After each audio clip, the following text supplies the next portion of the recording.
Why are HR professionals burning out? 98% of HR professionals have felt burnt out in the last 6 months, and 97% have felt emotionally fatigued from the work in the last year. Hey, James from Roman 3 here. And when HR is only focused on reaction and is not given the resources to be proactive, that's a direct path to burnout. In many organizations, HR's main role is to react and respond to decisions, policies, and the needs of managers. When a new rule is passed, a new problem is identified, or a new solution needs to be handled, HR needs to respond. This is a common expectation in a lot of workplaces, but a reactive role, especially in the light of the changes that have been wrought by COVID, without the ability to act proactively is just a one-way trip to burnout. This method of reacting worked when the situations that HR was required to react to were largely known. The legislative changes, disciplinary issues, performance management.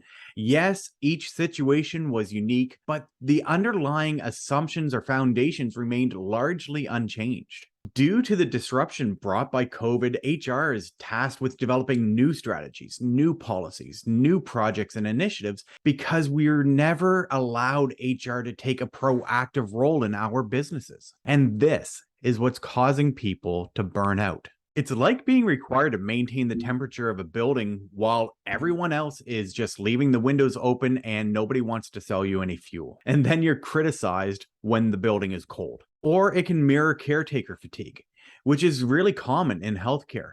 As HR professionals try to make flexible working options, improve morale, and respond to individual managers and individual needs, this often creates a situation where they're giving too much to help others and not taking care of themselves. When leaders and managers institute new rules or change, such as employees needing to start coming back into the office full-time, HR is required to manage the fallout of that.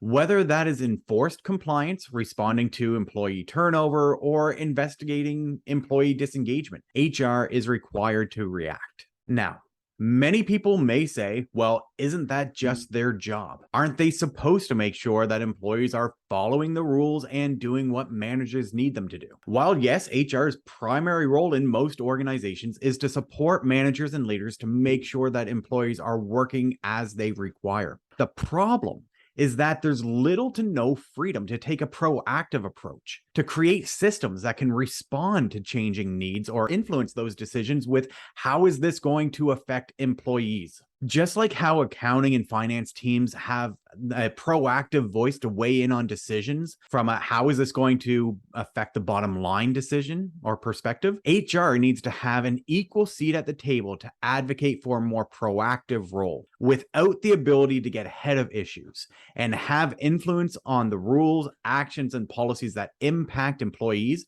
Burnout in HR is never going to be adequately addressed.